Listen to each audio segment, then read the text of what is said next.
Summer holidays வந்தாச்சு, நம்ம GT ஹாலிடேஸும் வந்தாச்சு. GT holidays, South India's number 1 travel brand. மார்க்கெட்லயே கம்மி சேதாரத்துல இன்னும் 1% தள்ளுபடி கொடுப்போம். ஓகே, வைரநக கேரட்டுக்கு 5000 தள்ளுபடி கொடுப்போம். தள்ளுபடி திருவிழா. ஆச்சி பாதாம் ட்ரிங்க். ஆச்சி பாதாம் ட்ரிங்க் ஒன்னு வாங்கினா ஒன்னு ஃப்ரீ.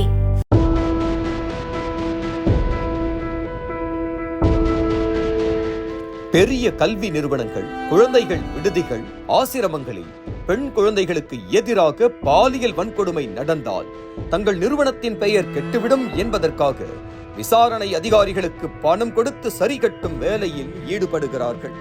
அப்படி அதிகாரிகளால் பாதுகாக்கப்படும் நிறுவனங்களில் ஒன்றுதான் தொட்டியம் அருகே உள்ள திரு ஈங்கோய்மலை பகுதியில் செயல்பட்டு வரும் ஸ்ரீ லலிதா மகிழா சமாஜம் ஆதரவற்ற குழந்தைகள் இல்லம். இங்கு தங்கி படித்த முசிறியைச் சேர்ந்த 11ஆம் வகுப்பு மாணவி ஹரிணி கடந்த ஆண்டு நவம்பர் 9ஆம் தேதி மாணவிகள் விடுதியில் தூக்கிட்டு தற்கொலை செய்து கொண்டதாக கூறப்பட்டது. அதே பள்ளியில் ஹரிணியின் தங்கை 10ஆம் வகுப்பு படித்து வருகிறார். இந்த தற்கொலை தொடர்பாக ஹரிணியின் தாய் அஞ்சலை தொட்டியம் காவல் நிலையத்தில் புகார் மனு அளித்துள்ளார். இவ்விவகாரத்தில் தற்போது வரை போஸ்ட்மார்டம் ரிப்போர்ட் தரவில்லை. தூக்கிட்டதாக கூறப்பட்ட இடத்தையும் நிர்வாகம் காட்டவில்லை. மாணவியின் உடைமைகளையும் பெற்றோரிடம் கொடுக்கப்படவில்லை. இது குறித்து அஞ்சலியிடம் விசாரித்த போது கணவர் இறந்து 14 வருடங்கள் ஆகிறது. சித்தாளாக பிழைப்பு நடத்தும் சூழலில் வறுமையாலும் பாதுகாப்புக்காகவும் தனது பெண் குழந்தைகளை ஸ்ரீ லலிதா மேல்நிலை பள்ளியின் விடுதியில் சேர்த்து படிக்க வைத்துள்ளார். இந்த நிலையில் கடந்த நவம்பர் 9ஆம் தேதி மகளுக்கு உடல்நிலை சரியில்லை என்று வார்டன் மூலம் தகவல் கிடைத்திருக்கிறது. அருகிலுள்ள மருத்துவமனையில் சேர்த்து சிகிச்சை அளிக்கும்படி கூறியுள்ளார். அவர் பேசிய 15வது நிமிடத்தில் உங்கள் மகளின் நிலை மிகவும் மோசமாக உள்ளது என மீண்டும் தகவல் தெரிவித்தார். அதிர்ச்சியடைந்த அஞ்சலை பதறியடித்துக் கொண்டு ஆசிரமத்திற்கு செல்லும் முன்பே மகள் இறந்துவிட்டதாக செய்தி வந்திருக்கிறது. நடு ரோட்டில் கதறி துடித்த அஞ்சலை என் மகள் தைரியமான பெண் என்றும் தற்கொலை செய்து கொள்ள வாய்ப்பில்லை என்றும் கூறி அழுது புரண்டுள்ளார். பின்னர் அது குறித்து விசாரிக்க காவல்துறையில் புகார் அளித்திருக்கிறார்.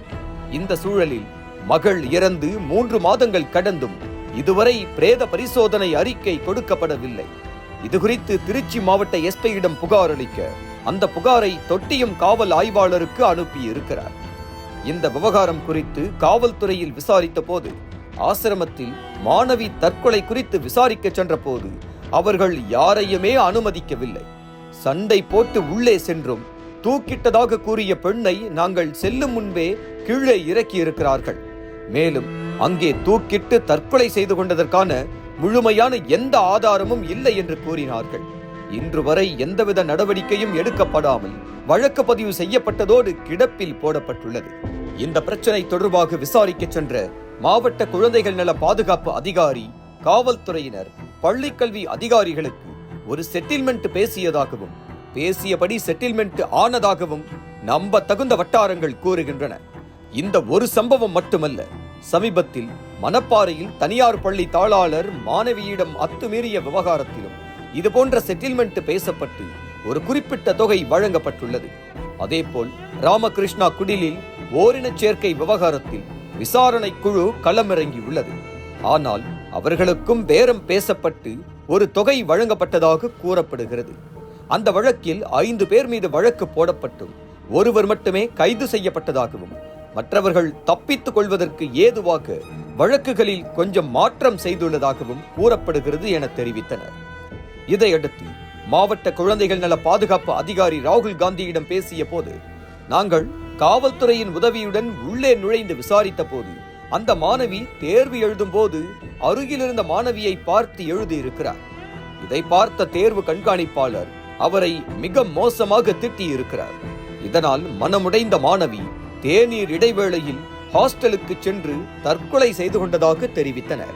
இந்த விவகாரத்தில் நீங்கள் ஆசிரமத்திற்கு ஆதரவாக செயல்பட பணம் வாங்கியதாக கூறுகிறார்களே என்ற கேள்வியை எழுப்பிய போது, இதை உங்களுக்கு ஒரு பெண் வக்கீல் சொல்லியிருப்பார், நான் பணம் வாங்கவில்லை என்று மறுத்தார். அதேபோல் மாணவியின் தாயுடன் வந்த வழக்கறிஞர் கூறுகையில், இது முதல் முறை அல்ல, ஏற்கனவே இந்த ஆசிரமத்தில் 4 மாணவிகள் உயிரிழந்துள்ளனர் என்று கூறினார். இந்த விவகாரம் தொடர்பாக சம்பந்தப்பட்ட ஆசிரமத்தின் செயலாளரான சிவபிரியம்பாள் என்பவரிடம் பேசிய போது, நாம் கேட்ட எல்லா தகவல்களையும் உள்வாங்கிக் கொண்டு அப்படி எதுவும் இங்கு நடக்கவில்லை என்றவர், இது குறித்து எங்களுடைய தாளாளர் ஜெயாம்பா உங்களை தொடர்பு கொண்டு பேசுவார் என்றார்.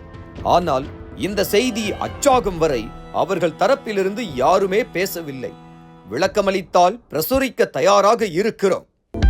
அனல் பறக்கும் செய்திகளை அப்டேட் செய்து கொள்ள நக்கீரன் களத்தை இப்பவே சப்ஸ்கிரைப் பண்ணுங்க.